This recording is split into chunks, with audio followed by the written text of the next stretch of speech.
Hi everyone, so I hope you're well. I haven't been on air for a very long time. I think the last time I went on air was with Archangels. And I was still fighting Unilever as well as Smollan, injury on duty, discrimination against disability. Busy with the Ombudsman again, going to Labour Department. Pro bono lawyer, Liberty, Alexander Forbes. Yes, so same fight, still in it. Took a few detours, but we're almost there. Then, yeah, in regards to Irish Luck, Blessings, and all the other organizations that we're affiliated with, we are in a terrible argument and fights over food at the moment. We are fighting very hard to be able to feed people, and we just want to thank all the stores and every single manager out there, as well as Nosh Foods and all the volunteers that's been helping us. I can say almost 100 drivers has gone through this whole process with us, between a fight over where food really goes and where it's used, cooked and eaten, and where it ends up getting sold. So, to the few stores that have supported me so far, thank you so much. To everyone that in the next few months that I might hurt or take apart, it's not intentional, but this time I'm fighting a fight for much more than just food or discrimination or any of those things. It goes about human rights at the end of the day. And as a mother of 3 now, I was discriminated against. I've been abused. I've been on the streets. I've been an orphan. Not by choice, by circumstances. Yes, I have had a past with addiction, as I grew up mostly on the streets. I've been with my husband 24 years. We've been through a lot. We're still growing, still healing, still getting up. We've started a jobs and skills development project where we actually help people revamp their CVs and find jobs. It's not always easy. Not everybody is skilled in everything. So we found a very nice platform out there. It's called Allison. It helps people that are underprivileged and disadvantaged to actually be able to study and to change careers in the current situation that we're in our country, South Africa. Many of us are not fortunate enough to have the funds to actually leave the country. I don't think that this whole issue is connected to race or religion or politics at the end of the day. I think that everything at this stage is about what's right and what's wrong. And in my life, I'm at the stage where I just want to feed people in peace and not fight about it, but it's not possible. And then I've come to the point in my life where I've realized who I am and what I've lost as a result of people's negligence, abuse, discrimination, and against mental health.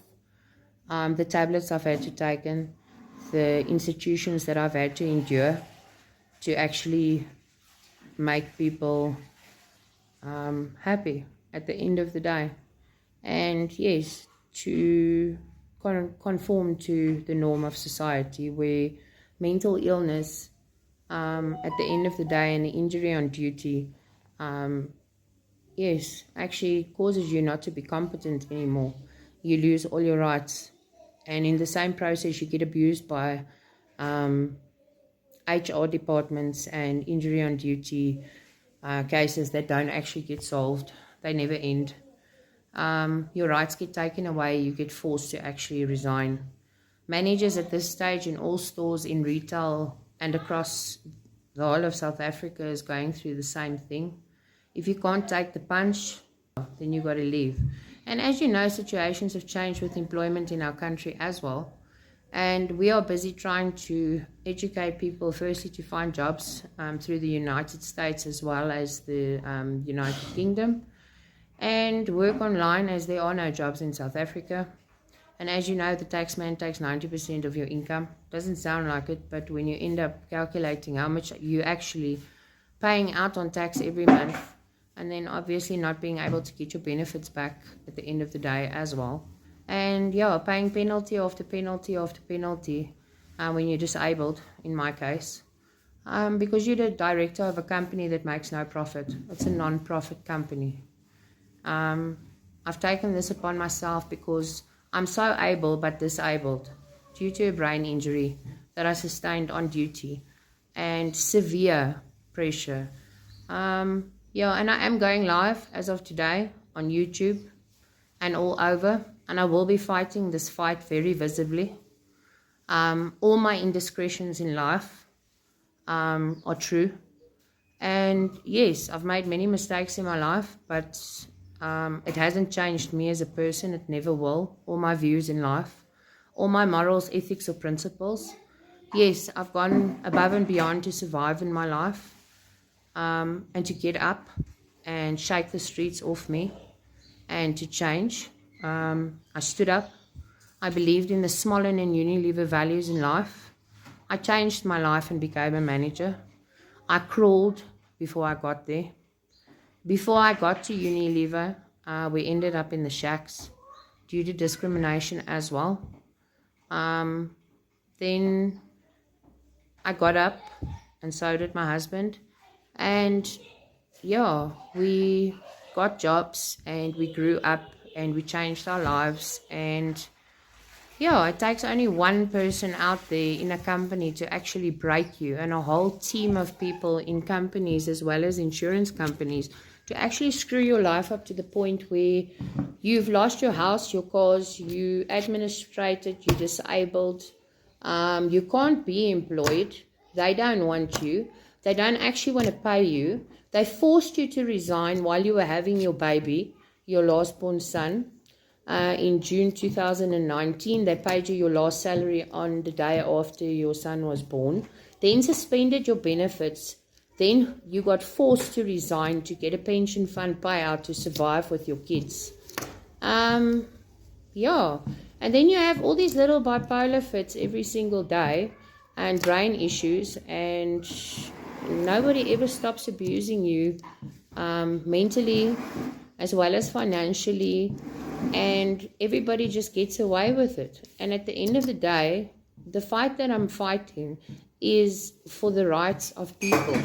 Not only people, disabled people like me and you and everybody around us that's been damaged. And I would just like life to be fair. And I would like to have back what I lost. And I would like to give to those in need and change lives. And maybe be a pillar in the community as well as out there for women as well in general. So today we're doing a plea. We have great opportunities. We have people that we're looking for jobs. We are developing skills. We are feeding people. We have gone through a very, very rough time, as my bipolar is quite severe sometimes. But I would say that I've got more anxiety. I generally snapped in 2015 from extreme work-related stress and a manager that attacked me personally. I was hospitalized 6 or 7 times after that, and I had a regional manager that did not care. I had to sit on my laptop and work while I was in a mental institution. And yes, while receiving physio, neurology treatment, not even the center where the accident happened ever helped me recuperate from all of this. I've lost my medical aid. I hang out in government hospitals for a living, and I try and beg tablets from chemists to actually be compliant as a bipolar person that's disabled with Discovery Group Life, Smollan, Unilever, and the rest. And then yes, obviously, Alexander Forbes, Sanlam, and Liberty, you next.